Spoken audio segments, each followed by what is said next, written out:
Alrighty. So good morning, everybody. We're ready to start with these first ETHPrague Hackathon recap call. Let me search for the music, not finding music.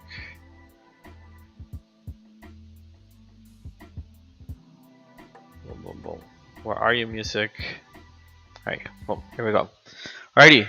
So good morning, everybody. We're very happy to have you here today. The very first Hackathon recap call. This is Juan Molina, new community manager for the Latin region. Very excited to be representing Latin America in such an amazing project like Scroll is. And with me, I have Swag. Swag, you want to say hello? Hey everybody, excited to be here and thanks Juan for setting this up. Absolutely. So yeah, I just want to tell you guys a little bit of what this hackathon recap call entails.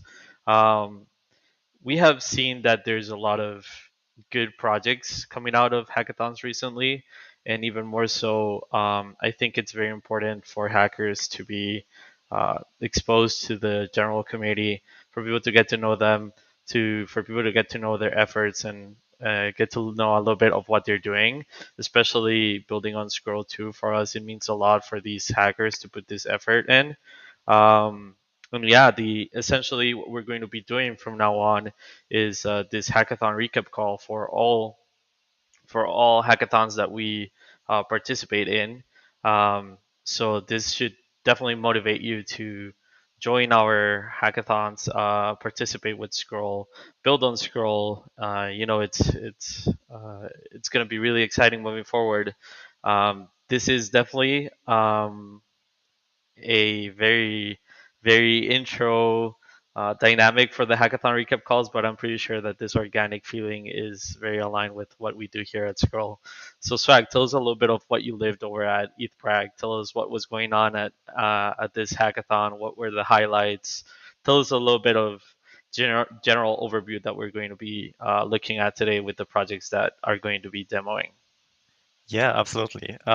So like you mentioned, we want to kind of give visibility into a few projects that we thought were very promising at these hackathons. And so we're starting to cover these hackathons with some recap calls and invite some teams on. And I'm happy to give a brief recap and just my impressions from ETH Prague, which was the latest hackathon that we as Scroll participated in. And that took place just over a week ago, June 9th to 11th, that weekend. And in terms of the Scroll team, we've had Raza, a great colleague of mine who also just recently joined Scroll in the DevRel team. We've had Orest, who's working on infrastructure, and we've had Togrul, who you may know from Twitter, but he's also a senior researcher at Scroll. So it was four of us from Scroll at ETH Prague. And it was actually pretty great. It was my second time in Prague.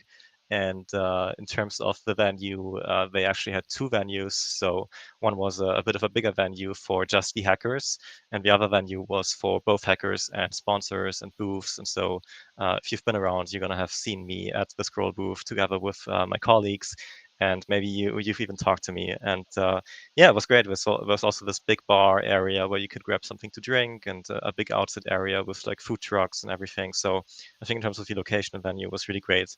But yeah, let's talk a bit about the projects and what else was going on. So at this event, we sponsored a $7,000 bounty, actually two different bounties. And the result has been actually pretty crazy. There was a lot of competition. So in total, the ETH Prague Hackathon resulted in 95 projects being built, spread out, of course, across all the different sponsors. And out of those 95, 27 projects have built on Scroll. So that's like over a quarter, I think, of projects that have built on Scroll, and we are quite happy with that. There were a lot of good projects in general, and we had two different bounties. And the top five best projects on Scroll, like it could have been any use case in general, but the top five best projects on Scroll, they won $1,000 each, and anybody else who didn't quite grab that money, they were able to grab a share of a $2,000 pool prize for deploying their app on Scroll. And so 27 have done that. And yeah, it's just been great vibes all around. And it was a pretty sweet event. Awesome. That sounds very exciting. And yeah, to all those projects that participated, I think this is a good additional motivation point is to share with us a little bit more in these hackathon recap calls. Today we have chosen a few that stand out to the whole team, and we believe that there were other amazing projects, but yeah, we gotta keep it short for these first few sessions. So yeah, let's get it started. What do you think, Swag? Yeah, sounds great to me. Alrighty.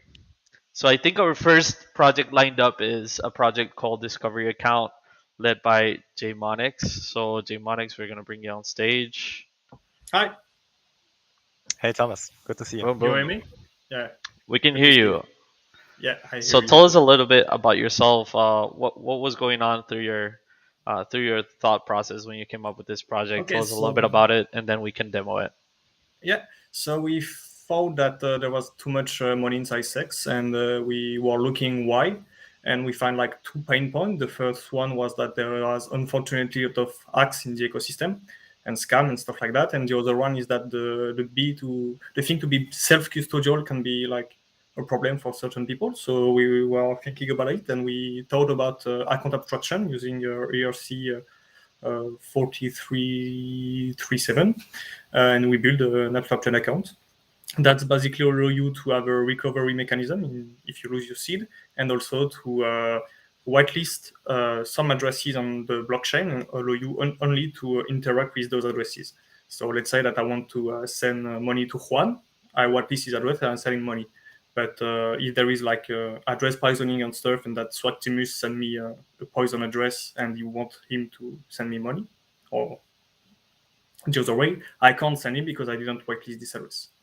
So I think that we can go to the demo. Yep, So surely. Share your let's screen, connect. and then I'll Yeah. allow it. Um, Oh, here you While go. you Normally, yeah. do you while got you it? while you pull up the demo, can I just ask, like, how was your experience at the hackathon itself? Like, was it pretty clear to you what you were going to build, or was it like a last minute kind of Totally idea? not. Totally not. We lose a big time thinking about what we want to build, and we could have make a better project at the end, but we lose kind of a night thinking about it. Do you see my screen? I see it now. Pulling it up. Okay, perfect. So here I've just set up an account because it take like some times, and we didn't have a lot of times. So you just have to put like a password and an account name. So I name my account, and we are on the abstracted account. So to activate it, I need to send him money.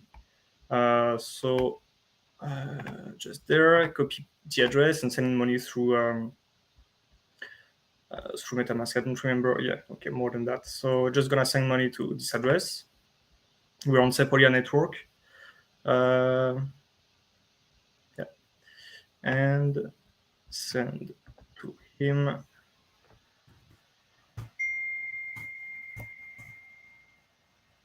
.01. Perfect. Up. We send the money, and when we get it, we could basically initiate the deploy transaction, which in fact is just sending 0 Ether to a specific address just to activate the smart contract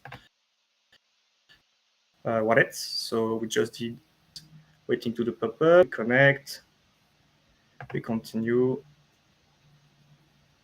and we send the data to deploy the account.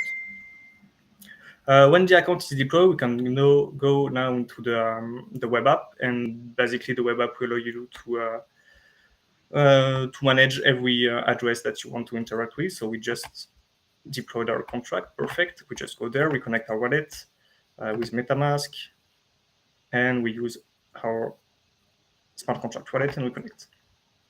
So reconnect. Now we go to the dashboard, and we can see that we have authorized the address of the contract himself because he needs to call himself. So let's say I want to have like AV and the address of my MetaMask. I'm just gonna grab it there and copy paste there. Address, send the transaction, and I could send fund to basically the two addresses that I've just whitelist. And that's the main idea. We obviously lose some time. We have like a very good idea at the end, like making some on-chain DCA to insensitive people from sex to come in DeFi. We have talked about. I'm just gonna send here. We talked about adding like some some data to using lens protocol. Basically, you have your lens, and every people that follow you are obviously waitlist and stuff like that. So we think that this can be an interesting module, like for future smart account wallet. And we would like to continue development on it, like maybe on our free time, because we are, as of right now, with my team wanting to be grant on another project. So I think that will be, if we continue it, like a community project, allowing you to create module on smart account wallet. And basically here, the address that I passed, I don't know if the transaction passed. Yeah, no, I just fucked up. So I just had the address, but it was already there and didn't have the address of my MetaMask. So that's why it's not working. Copy, paste, and hide this address. That's why we were just like loading here. So it's loading because this address was not whitelist, and so we could not send fund to it. Just refresh it, wait that the text goes, and then we could send fund. In terms of the technology that we use, basically this front end is made using React.js. This thing is called Trampoline. It's a SDK to create smart account wallet. It's a great SDK. You gain a lot of time using it. And all the smart contracts obviously are in Solidity. And so here I can send the money because I've just whitelist my MetaMask address. And that's it for the demo. That's amazing. Thank you so much for showing that. Just to put that into like very simple words, basically what you build is a protective layer for interacting with basically anything, right? So you can whitelist certain addresses that you grant the permission to interact with. And so, for example, I whitelist Aave, then I can use the Aave contracts. But if I, for example, go to a scam Aave website and interact with a fake Aave account, a contract that tries to drain my account. They've been a hack on Aave front end, and basically, if the hacker have injected another contract, basically you could just click on the button that you will be able to interact with the contract. That's basically we think it for newbie, but it could be a very good tool for people that know how DeFi works and just like adding a security layer on your wallet. Yeah, I think that's awesome because there's also been like all these cases where people give certain contracts permission and then they have to revoke those permissions, right? Yeah, totally. It's also maybe something that you could look at, maybe incorporating in the future. If you look at like Revoke Cache and all these kind of tools. Revoke Cache? Yeah. Okay, just noting it. Revoke Cache. Is a C or a key? It's a K, like revoke.cache, I think. Yeah, okay. Thanks. Yeah, I think that's cool to look at. And you talked about this a little bit. What kind of features would you add to this if you were to keep working on it? I think that first of all, we'd add the security layer on the receive event, basically not to receive money from people that send you with from like a blacklist address on Tornado Cash or stuff like that, because it happened when Tornado Cash had a big problem with regulation and stuff.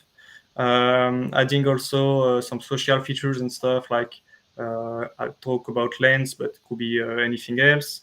And also like adding some more user-friendly recovery way, because as of today in the contract to recover your fund, you have to pass 2 addresses and sign with those 2 addresses, kind of a multi-sig. We have to thought about a good way to create like a recovery process. And I think that's the biggest thing that I have in my mind right now. That's very cool. And how was your like developer experience like on Scroll? You know, you've built this and deployed this on Scroll, so I'm very curious. How was the experience? I mean, it was like deploying on Ethereum. Like, it's not kind of easy because worked like for a year now on the Ethereum and EVM blockchain, and I mean, it was like feeling at home. You know, you just put the good RPC, you get your fund, and it's perfect. That's a great way of putting it. It feels like home. I like that. Yeah, it's like home. That's great. Maybe like one very brief question. You used ERC-4337, right? How was your experience with that on Scroll? Like, did you run into any issues or like, we find an issue. The only issue that we find is basically looking for the bundler on Scroll. We found that later, but it was the same addresses on Optimism, but we didn't find any specific documentation on the bundler address and so on Scroll. That's the only pain point that we get. Because basically Scroll work as the VM, so there is no specification as it could be with zk-sync, where the current abstraction is not using the same ERC. Yeah, the only thing that we didn't find was the bundler, and we had to go to a different website, taking some API key, look at it, but that's the only thing. But I mean, it's global to account abstraction. You don't have a lot of documentation on it, and you spend a lot of time looking at documentation when you work on account abstraction. Yeah, that's a very good point, and we're actually working on that on Yeah, USD great. 4337 documentation. So that's coming, and hopefully in the future it's going to be easier. But yeah, that's great. I think that's it from me. Thanks so much for demoing, and back to Juan. Yeah, but Thank you, Tomas. Thank you, Swag, for helping Yeah, us out thanks. with those questions. Feels like home. That's great. That's great to hear. Alrighty, so next up, I think we have EngageFi, which to me is a very interesting project. A little bit about myself, Swag. I came into Web3, into the Web3 world through gaming. So to me, the gaming was my entry point, and reading up on what EngageFi has done as a proof of concept is really great. Looking for ways for Web3 gaming to make profits.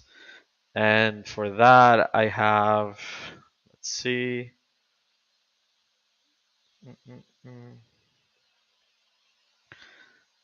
Where are you, my friend? Should be Gotcha. Yeah. There you go. Hello. Hello Hey, there. Alok. How's it going? All right, so Hi, tell I'm us a little bit good. more about EngageFi. Yes, absolutely. Let me just share my screen to start with. Let me know when you guys see this. It says it's sharing a screen, so. Yeah, one sec. And enabling it. Boom. So, it's there? Yep. Okay. You're live. Okay, so I'll start off with a bit by myself. I'm Alok, and I've been an iOS developer for over 10 years, and I enjoy gaming. I'm a Dota 2 fan, actually, and I built my first mobile game around 11 years ago. It was a Pexesso game, if you know what that is. It's like you have two cards like backwards, and you have to create a pair to reveal them. Yeah, so yeah, I'm here to talk about EngageFi. So I'll go forward. So the issue with Web3 gaming, right? So let's start with what is Web3 gaming. It's essentially a distribution and ownership of the game that defines like Web3 gaming. But if you think about it, there's kind of like a distraction, right? Like games are supposed to be fun first.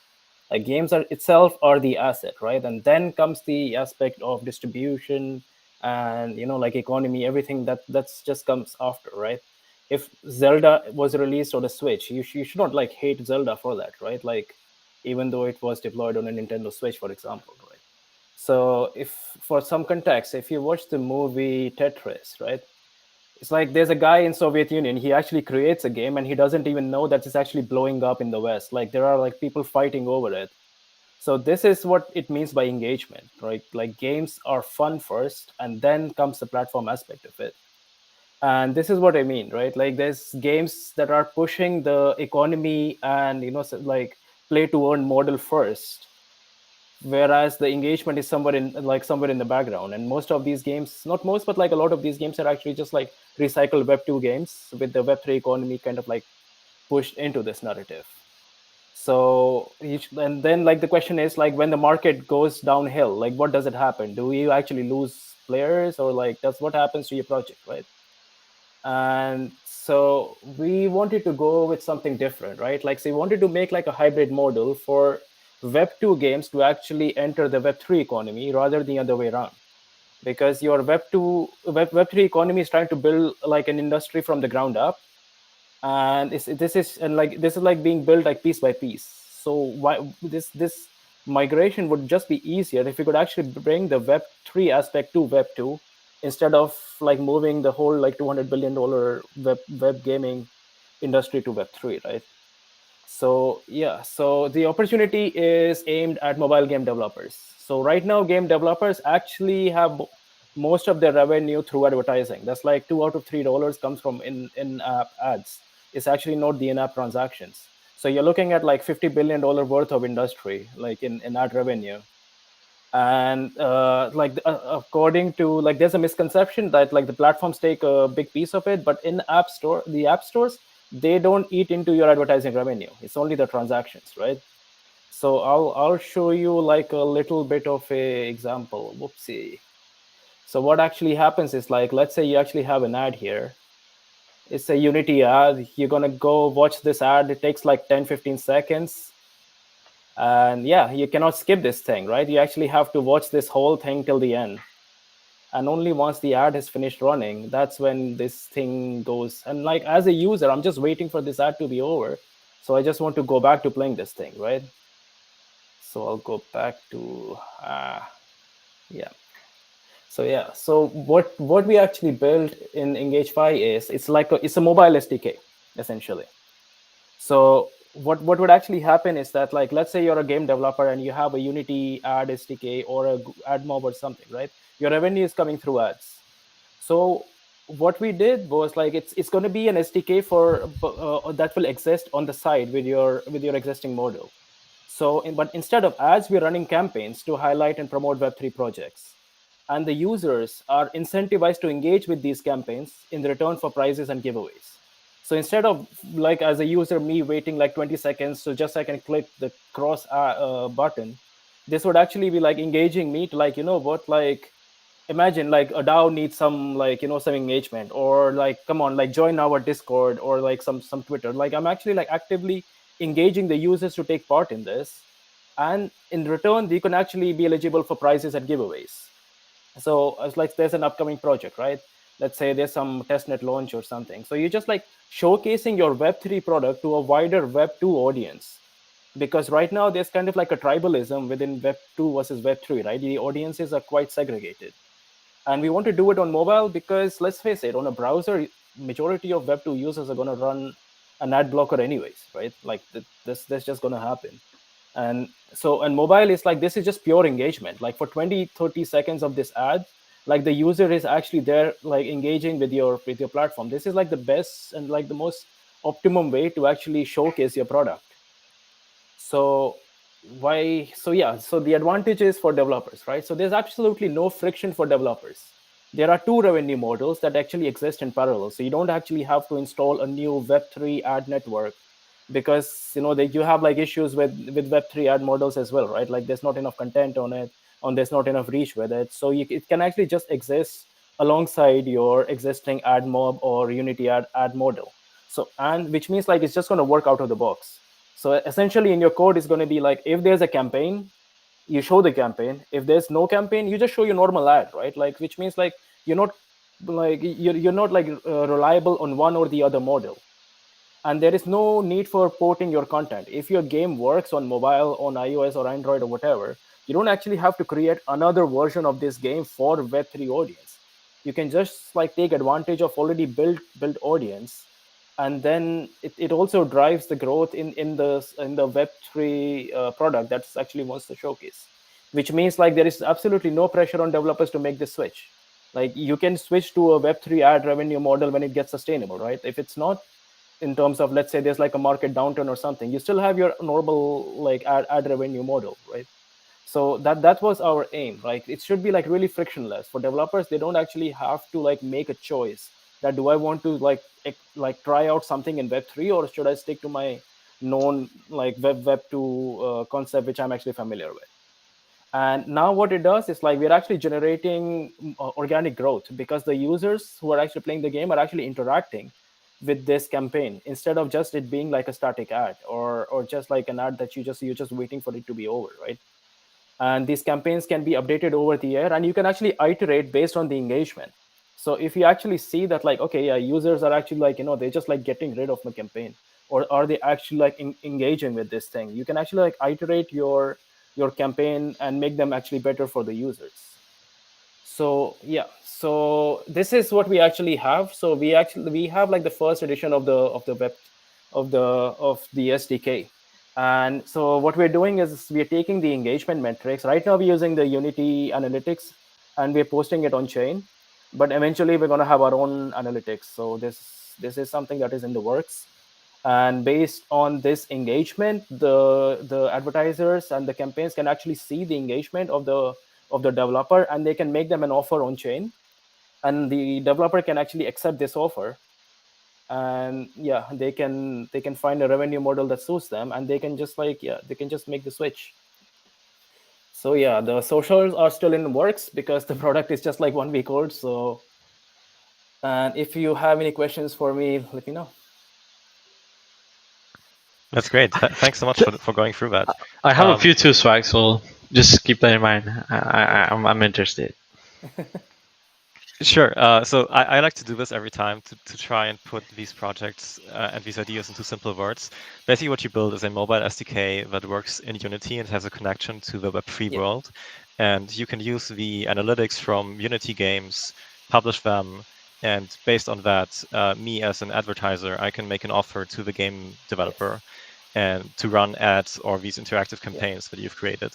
And that's going to be probably cheaper for the game dev than the traditional way of doing ads. Yes, right? exactly. So I can make, so as a advertiser, I can make like a lucrative offer for the developer. So the developer can just choose, right? Do I want to show my traditional ads, or do I actually like find this ad campaign enticing that I can like show this to my users? And I don't have to like choose between my two different like audiences. I just like show the same ads to the same audience. So there's like absolutely no friction between the two sides. So as a developer, I'm not doing anything new. I'm just showing the same. I'm just switching back and forth between different contents, and the same thing for the users, right? They would be seeing some Web2 ad for some game or some product, and now they're seeing like a showcase for a Web3 product, but in a more engaging and interactive way. And maybe like if they engage with it, they may actually get some goodies out of it. Cool. Sorry. I'm good. You're good. Okay. Me going. Okay. So, is there any mobile game you're playing right now that you're really having fun with?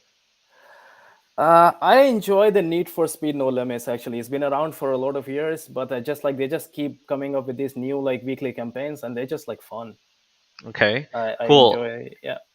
And do they have any ad feature on this game? They run Unity ads as well, right? Like so if you actually have like 10 tickets that you get to play with, and then once they run out, you actually have to watch an ad.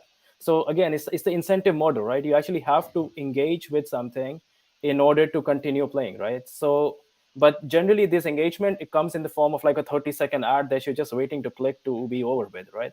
Instead, we can actually run like an interactive campaign. So there are some like kind of like playable games which can be shown in ads as well, but we wanted to like focus it in a bit more like not only games, right? So if there is like, it could be any Web3 product. So essentially, if I just want like this huge user base who's actually familiar with how ads work, how games work, and so just like to showcase my product to like a huge like Web2 and in Web2 gaming, like mobile gaming, most of it actually revenue comes from advertising, right? Which means a lot of these users are actually being exposed to this ad campaigns. So you can actually like showcase your product to a huge user base. And generate. There's a question here actually. When do the ads are triggered during gameplay? It would work the same way as Unity ads would work, right? Like, so let's say you run out of lives, for example, right? And then, okay, I need a 1-up. So I'm going to watch a 30-second ad. I'm going to engage with this. And at the end of it, this is going to be my reward in game. But there's also a reward for me to actually engage with this ad, which comes directly from the advertiser. So my experience with the game stays unchanged. This is like one key thing what we wanted to focus on. We didn't want to change anything in terms of user experience and the development experience for the game developer as well as on the player side. Cool, awesome. So, yeah, I'm really excited for anything that can help the Web3 gaming space move forward. I think there's a long way for improvement there. And yeah, I'm really enthusiastic about your project. I hope that you keep growing on it. Thank you. And yeah, we have plans to continue building this, and hopefully we will have like something more like solid by Paris. So that's in a month. Cool, awesome. Alrighty, so thank you, Alok. Take care. You're welcome. See ya. Alrighty, Swag. So we got 2 projects down. We have 2 left. Next up, we have something very interesting. It's a huge topic right now. I believe account abstraction is definitely up there with the importance in development in Web3. So yeah, let's bring in Porco to tell us a little bit about Anon AA. Hi. Hello, Porco. Yeah. Hello. Thank you for picking Anon AA as a winner, and thank you for having me here. Awesome. Very pleased. Let me know once you share your screen. Oh yeah. Right. Just a moment. Wait. Actually closing the screen. Some permission issue happens here. Just a moment. No problem. No problem. So Swag, what do you think so far? These projects they bring in some like interesting topics. Um, I feel like security, privacy is really important. Very interesting for our hackers. What do you think this can move forward? What's the future of this field? I Oh, sorry. Wait. Am I sharing the screen right now? Yep, you are. Can you guys see it? Yep. Oh, great. Sorry. Could you repeat the question? I couldn't catch. Okay, so for you, then it would be more like what inspired you to make Anon AA? What about account abstraction? What about animosity and all this security enhanced features? Uh, what's the inspiration Well, there? yeah, I've got quite many inspiration from various different types of things happening in crypto space right now. First off, I've been building account abstraction wallet in various past hackathons, and so I knew some basic of the AA or ERC 4367, and also I recently got interested in privacy preserving things in crypto, and the one of the biggest trends I would say is ZKP, zero knowledge proof technology that can be used for privacy preserving feature. So I decided to pick up Noir, which is ZKP writing, so-called ZKP circuit writing language built by Aztec. Then I wanted to put everything together I know and I learned, and then yeah, and Anon AA is the showcase of what can be done with ZKP and account abstraction. Yep. That's Cool. amazing. That's amazing. Do you wanna take us through what you've built and all of that? Yeah, absolutely. Yeah. Okay, I will move on.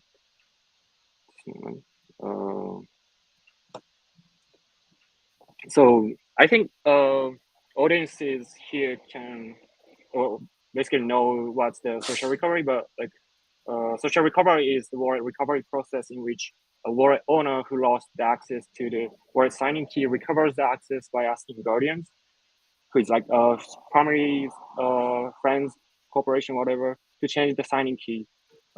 This feature is integrated into Argent Wallet and Loopring Wallet. But I think one of the biggest unspoken risks is involving in social recovery is corruption by guardians. If the majority of the guardians are corrupted, they can collude to take ownership of the account and the recovery process. The guardian's addresses are public. For example, in Argent Wallet, if you take a look at the smart contract, the guardian's addresses are public. Everyone can know who, not like public, like real identity, but they can know what's the address of guardian. As Vitalik also mentions in his blog, this issue is kind of not so spoken, but aware by some people. To reduce the risk of attacks on guardians and collusion, your guardians don't have to be publicly known. In fact, they don't need to know each other's identity. Yeah, that's his line in his blog. And my solution is private guardian, or sealed guardians, I would say, which is make the guardian addresses masked, which is hashed, not to allow them to have a chance to even know each other and communicate. Plus, the transactions via ZK ECDSA, don't reveal their public information. I will explain further about this ZK ECDSA.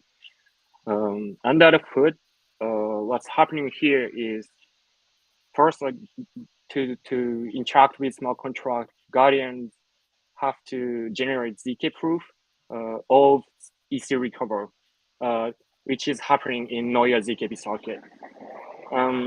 In ZKP socket, you can determine what's the public information, public inputs or private inputs. And in this ZKP circuit, private inputs are like public key and signature, so that guardians don't have to reveal any information about himself or herself. And this ZKP, like this ZK proof, gets submitted. So guardians submit transaction with this ZK proof, and within a wallet which has verifier contract inside, the proof gets verified. It means that like signature verification succeeded, and then finally approval or rejection execution happens inside. And with this ZK ECDSA, I also added 2 other features. One of them is masked owner address. It only stores encrypted addresses, which helps the owner hide the ownership of the account. Signature verification is done through ZK ECDSA. And private inheritance, and it also allows for safe and private transfer of the account ownership. Your family will be able to take over the account ownership after your sudden death or like arrest, whatever reason, where you don't have any access to your account anymore. The challenges I faced are first off, I couldn't build front end because of dependency issue. Latest version of the Noir language didn't fit with this purpose. And also, as everyone can guess, generating proof is taking time a lot. It takes 1 minute. So it means that guardians have to wait at least 1 minute to generate proof and send transaction. And also, it's gas expensive because verifier contract is computationally, so it takes a lot of gas. But it's around 500,000 gas. It's not super expensive, but it's still hard to kind of go in production where users can comfortably use that wallet without caring about gas fees. Okay, that's it for the presentation, and I can share the demo. But this demo doesn't have any front end. It takes time because in this demo in Foundry test, it has to generate 2 proofs to get transaction done, execution done. So I can run this function, and then I think we can move on to the Q&A, I guess, if it's okay. I think you can run the demo, and we can just ask you some questions in the meantime, because there's definitely some things that I want to go over. Yeah, right. Wait. Are you guys seeing the I think I should switch the screen sharing. You might need to, yeah. Yeah, just a moment. Yeah, that's fine. So I think your project is actually one of the more impressive ones that we've seen at ETHPrague, and it's because of the fact that you've written your circuits in Noir and generate those proofs with that underlying proof system. That's genuinely impressive. When we saw that, me and Raza at the judging, we were like, wow, that's really cool. So that's why I think AnonAA is actually one of the more impressive projects coming out of ETHPrague, and then we were really impressed by that. And like you mentioned, I think social recovery wallets are definitely the future, but there is the risk of guardians colluding, right? And so if we can make guardians private, I think that's a really great use case, and I think that can definitely find applicability in the future when it comes to social recovery wallets. And let me also just ask, how, you've written this in Noir, so I'm curious just about your background. How did you get the idea for that? How hard was it to learn Noir? Have you been in touch, or how in tune have you been with Noir and the development of that? And when did you learn it? And how was it for you to apply that to a project like this? Right. Yeah. First, when I kind of got into when I decided to pick up ZK or ZK some of ZK language, I didn't have any knowledge about ZKP deeply, but so basically I was trying to decide which language ZKP writing language I should work on, and there are like a couple of options like Circum, Haro2, or others. I don't know, but like Noir was actually for me like it was easiest option because it didn't take me so much effort to be able to write some easy circuit in Noir because it's like Rust-based language, but it doesn't have very difficult aspects of Rust. So like writing something in Noir isn't that difficult. So that's definitely like one of the biggest reason why I could pick up Noir so easily. Actually, like I started learning Noir, I guess like 1 month before this hackathon. Yeah. Wow, that's impressive. And Yeah, so it's not that difficult at all. yeah, I still think it's impressive. I mean, hats off to the Aztec team for making that so accessible. I think it's a great language for writing circuits. And also, just a quick fun fact: on Scroll, you can actually verify all the proof systems that you can verify on VL1. Actually, I think at least most of them. There might be some pre-compiles that we don't support on day one at mainnet launch, but in theory, all of the proof systems that you can verify on L1 on Ethereum, you can also verify on Scroll because we are building a CKVM. So you can verify Noir circuits, you can verify Circum, Halo 2 CE, Halo 2, Plonky, all that good stuff. So if you want to really get into the weeds of it, you can actually do that and verify those on Scroll, which I think is really cool. Yeah, And that's what you did with your project. That's really great because this like verification contract is automatically generated by Noir when you not deploy, but like when you make this circuit. But this verifier contract is like massively like computationally intensive. That's why like it didn't work with ZK, which is not compatible. But like it also it just worked with Scroll. Yeah, that was very good. Yeah. Another That's fun great to hear. plug. Another fun plug there is that one of our team members from the DevRel team is actually really invested in Noir, and he has even contributed to the GitHub Wow. documentation even. So you might want to reach out to him through Discord or through Right. Twitter, Filosofia Código, or Ahmed Castro. He's one of our DevRel members, and he's really invested in Noir. Oh, really? Yeah, Yeah. Let me ask his Twitter or like GitHub account later, on absolutely. Telegram. I'll Yeah. share it later, but for sure. Yeah. All right, so I still don't have your screen. If you want a demo, we can do a quick demo. We have a couple more minutes. Yeah. So I just I think it's not working for you, maybe? now. Before this call, like I tested and it worked, but now like I run actually in the middle of the presentation, but it says it didn't work out. So I can share my screen just a moment, but like it only shows you guys the failure of the test.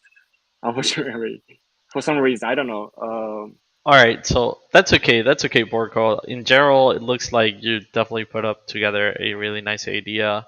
And I Okay. think it also showcases the wide range of compatibility that there is on Scroll. So with that, Yeah. I'm really grateful for your project, and we'll be moving on to the next one.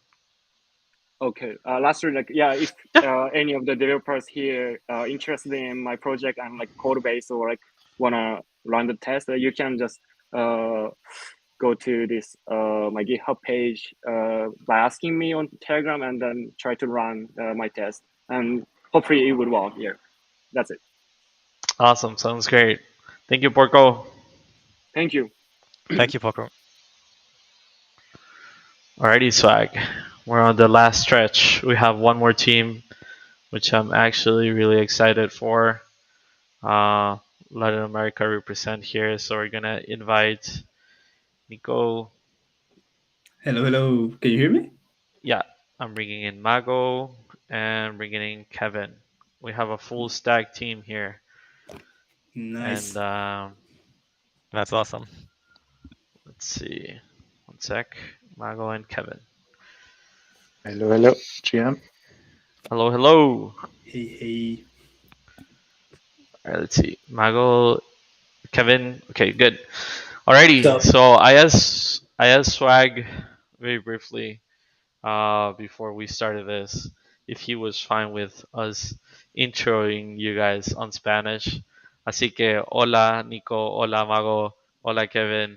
A ver, Nico, cuéntame, ¿Qué tal? ¿cómo ¿Qué tal, representa Juan? Latinoamérica en Prague? ¿Cómo Re- llegaron a juntarse? Cuéntame un poquito en español sobre tu equipo y luego seguimos adelante en inglés con el demo. Dale, genial.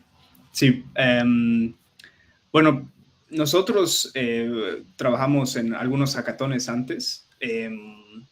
Bueno, Kevin, de hecho, es cofundador del proyecto que tenemos que se llama Troop Labs. Sí, Estamos trabajando con proyectos en Web3 Social. sí, Pero bueno, nos conocimos en realidad por primera vez en DEFCON en Colombia, los tres, sí. y a partir de entonces cada vez que podemos ir a un hackathon juntos, lo hacemos y trabajamos juntos. Y sí, bueno, en esta ocasión, los últimos 3 hackatones que hemos estado trabajando han sido para trabajar en una idea para solucionar un problema en Bolivia. Así que eso, no quiero, no quiero hablar demasiado en español para que los demás entiendan. So we can switch to Awesome. English if you want. Absolutely. All right. In summary, yeah, Nico is from Bolivia. I've met him before. He's an amazing person, and he's working actively on hacking for solutions for his home country in Bolivia. So yeah, take it away, guys. Thank you. Great. Let me share my screen.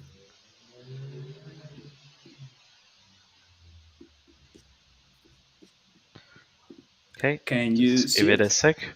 Yeah, one sec. Let me know.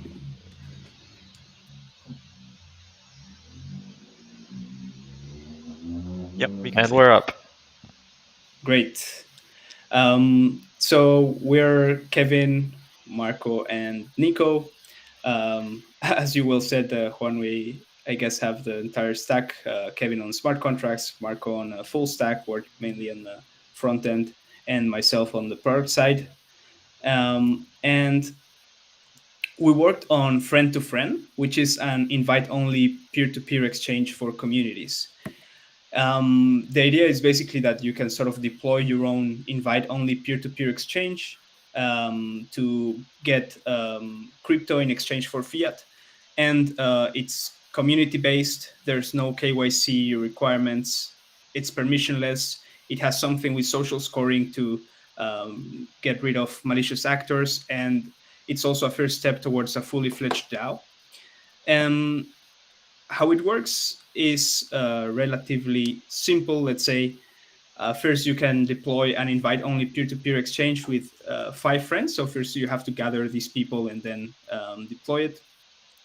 Then you on-ramp your friends to crypto. So you sell them crypto and then they transfer you fiat back to your account.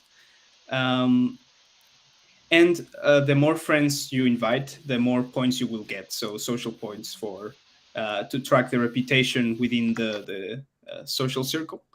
And if one of the people inside the community tries to scam or do something bad, the community can vote them out. And this is because this invite only community is sort of like a DAO basically, although without a treasury. But eventually you can just create a treasury around it. So if someone misbehaves, then this person gets kicked out. It gets voted out by the community, and the person who invited them loses all their points. To talk a little bit about the inspiration and motivation for this project, and well, basically the previous projects that we've been working on with a lot of overlapping teams in Lisbon and ETH Amsterdam. It's that Bolivia is on the brink of an economic crisis because there's basically no reserves for dollars in the central bank, and the banks are restricting the withdrawal for normal users. And this is very similar to what happened in Venezuela and Argentina, that the exchange rate has there's like a massive difference. On top of that, crypto is forbidden in Bolivia, although not illegal or criminalized. Like if the bank sees that you're doing some crypto-related transactions, they can block your account. And despite this, people still buy crypto through Binance peer-to-peer at a big premium and with the risk of doing KYC. And if someone asks for their data from the bank, Binance might have to give it to them, right? So we came up with a few solutions for this problem. I'm just going to mention them quickly to give you the entire picture. Siki, which we did in ETHDAM, is our private payment request so that you can do anonymous payment transactions, let's say, with easy UX. Then we call this bankless onboarding to crypto with prepaid scratch of crypto cards that you can load up, and then they work as a sort of crypto gift cards, and they're very privacy preserving, permissionless issuance, so anybody can do them, and they're very easy to use for anybody who's not crypto savvy. And because this is kind of like our trilogy of hacks that we made for this specific purpose, started gathering some interesting people in the ecosystem. So if you want to join this group to see where we can take this to make real impact, feel free to join this Discord that we've created.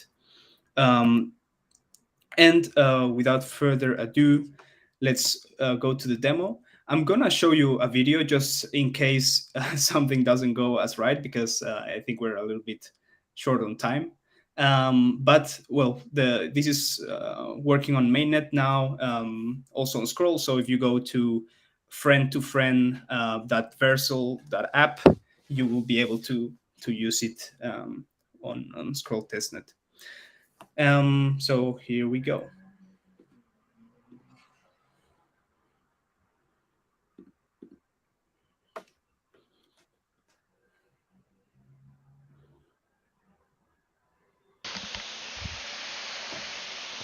So Nico, maybe you want to walk us through while we watch the video?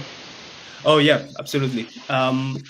So I thought you were hearing the audio, but yeah, I don't think we can hear the audio, but it's okay. You can just just roll back a little bit and maybe give us a walkthrough alongside with the video. Yeah.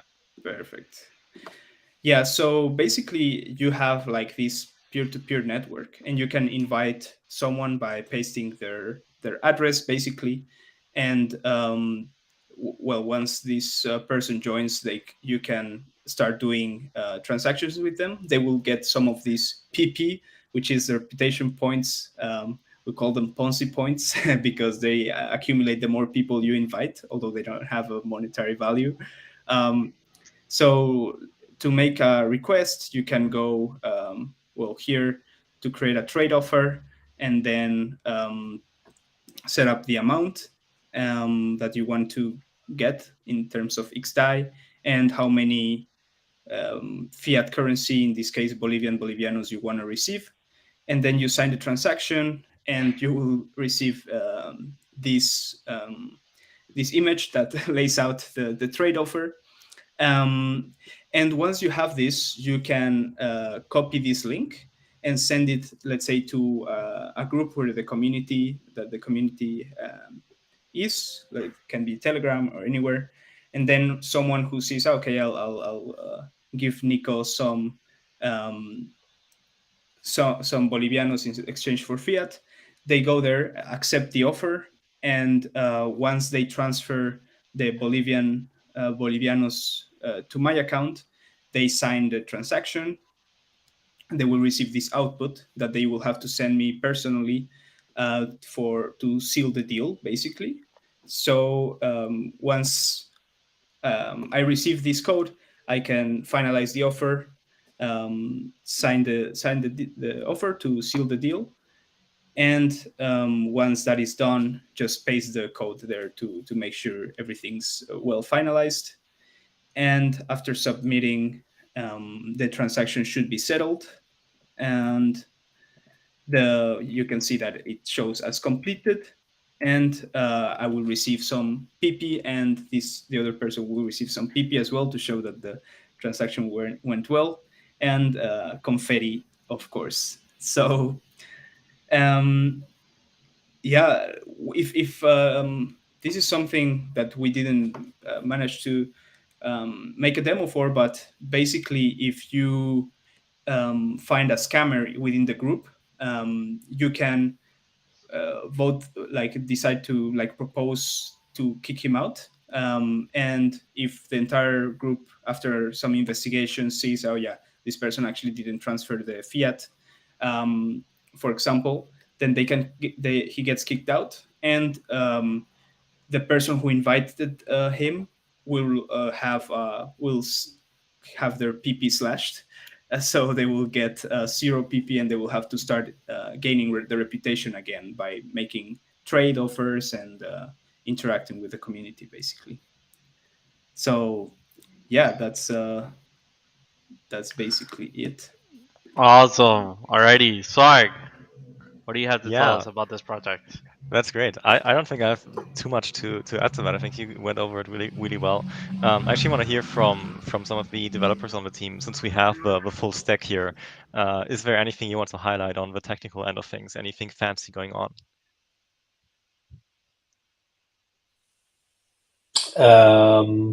Smart contract side, not really. I love it. Well, it was all smooth. It's really straightforward. Deploying the scroll smooth as a baby's bum, as I always say. That's great. We're gonna use all these one-liners in our future activities. That's great. We can collect them. Yeah, for sure. That's cool. Yeah, Awesome.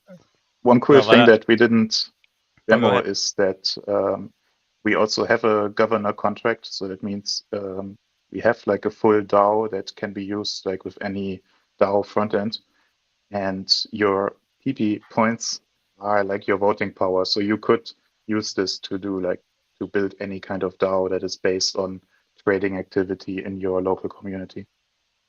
That's great. And That's great. yeah, and our future ideas are that you can make like all the parameters of the contract. So how many points do you need to start inviting people? How many points do you earn per trade and so on? We were planning to make this configurable by the DAO itself, so it can be self-managed. Yeah, I think this could definitely benefit from some kind of DAO tooling, DAO management kind of integration. I think that's definitely something that's very much in line with what you're trying to do.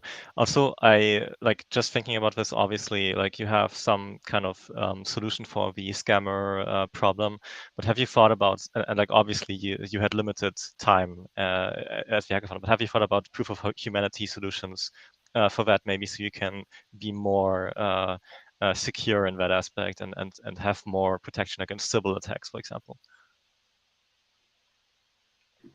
Very, very interesting. We actually, proof of humanity can be an interesting one. We actually were thinking about, well, I don't know if it's entirely related actually, but UniRep was something we wanted to implement that we didn't really have time. Yeah, it's not really against civil attacks though, but that can be an interesting point to just add some sort of like ID to it, to keep that. But actually, when we were at the desk, we bounced some ideas with Uswag and with Rasa, and an idea that came up that was very interesting around like how to make sure that there are no scams in there was to maybe set up a sort of insurance in the treasury of the DAO, that like if something goes wrong and like someone gets kicked out, at least like there's an insurance behind that can like compensate at least a little bit of the money, and this, like the access to this insurance can potentially be based also on how much reputation you have and stuff like that. So that can be also an interesting take on that. Yeah, I remember that conversation. I think people would basically have to stake a certain amount of, I don't know, either like stable coins or PP coins or whatever you want to call them. And then if you misbehave, you can slash those and maybe put it up to a DAO vote and then slash the scammer basically, and have insurance that goes out to the person that has been scammed if that's the case. I think there's some very interesting approaches you could take. Um, I think some people think that, obviously like WorldCoin is also something that is doing proof of humanity, which may be controversial, right? I'm not picking any sides here, but I would certainly look into it at least to get an idea of what's going on there. And I think they are also probably pretty big in LATAM, if I'm correctly informed. So maybe there's some overlap there in terms of a solution. But yeah, that's very interesting. I can only tip my hat to hackers that try to solve, real world problems that actually affect people, and it's not like just like NFT stuff or whatever. So yeah, great work, and it was great to see you. And I don't know, Juan, do you have anything else, or do you guys have anything else you want to go over? Just wanted to highlight a little bit, like we do, although I live in Europe, we do monthly online meetings with the Ethereum Bolivia community, and we had one on Friday, and they were, of course, I showed them what we did, and they were super excited about it, about the trilogy of products that we built, and they were very down to play around with them and see how they can also see if they can build something around it. But definitely test it out. So in 2 weeks, they're probably gonna be running a small test to play around with these tools that we built. Oh, that's exciting. That's cool. Yeah, I was about to say I can totally see this being like a big DAO in the future in that area of the world, and you can plug all these features into the DAO basically and enable people financial access without having to, use Binance or any centralized institution or face discriminatory actions or whatever is going on there. So I can see that it being a thing. And you said you're running a test. Have you had any other like feedback? Like, have people tried to use this? Is there like buzz around this? I'm just really curious about that. Not yet, to be honest. Like we said that in 2 weeks, because they're gonna meet in person. And funnily enough, my father is also highly involved in the Ethereum Bolivia community, and he's gonna sort of be the point of contact who's gonna bring it there to experiment with it. I'll definitely let you guys know how it goes. Yeah, I would love to hear about that. Keep us in the loop. Yeah, we should definitely even bring it to Honduras. This is a standing problem here too. We do not have any central exchanges supporting Honduras, so all the available options are very expensive because essentially they're having to transfer the money, they're having to wire the money internationally and stuff like that. So that makes it really hard. And there are peer-to-peer organizations here that are doing exactly what you're doing, but they're doing it off-chain. And if it were me, I would definitely be more comfortable doing this on-chain with security, something backing me up, the insurance system that you mentioned, all this stuff, all this good stuff. And we also have a really nice culture of testing stuff here in Honduras. So please, let's keep in touch and bring it here too. But yeah, we've really covered uh, about all the magnitude of friend to friend and all the projects that you guys are doing. So we hope to see you guys in the next hackathon, I guess. Yeah. Definitely. Thanks for having us here. Alrighty. Thank you guys. Take care. All right. Alrighty. Thanks, Swag. We're moving to the very end of our activity here. Give me a second to push. I think Nico's still. Yeah, I'm still here. Nico, one sec, Nico. Nico doesn't want to leave us. Your scene is hiding from me. So one sec. It's refusing. It doesn't want you to leave. That's okay. All right. Regardless. So yeah, we've come to the end of this swag. We've reviewed 4 out of 27 projects that participated with Scroll during ETHPrague. I think it was great to hear from them. I think it is definitely inspiring for future hackers to build new ideas, to even build on top of existing ideas and giving their own twist. So yeah, for all these projects that presented today and for others that were not able to demo on this live call, we will be sharing some more info. Uh, I think you already made a thread, right, Swag? Yes, the thread is already live. It's been posted a few days ago, I think. So we did this big ETHPrague Hackathon recap thread on Twitter. You can read again about some metrics, our experience at the hackathon, and also obviously all the projects, at least the top 5 projects that have won the bounty. And we have all the links to their folio, so you can check out their GitHubs, get into the weeds of it. Reach out to them, get their contact info, and I encourage everybody who found one of the projects interesting to just reach out. I think it's super important to just build relationships in crypto and in general. So if anything's interesting, definitely talk to those people. You always learn something new.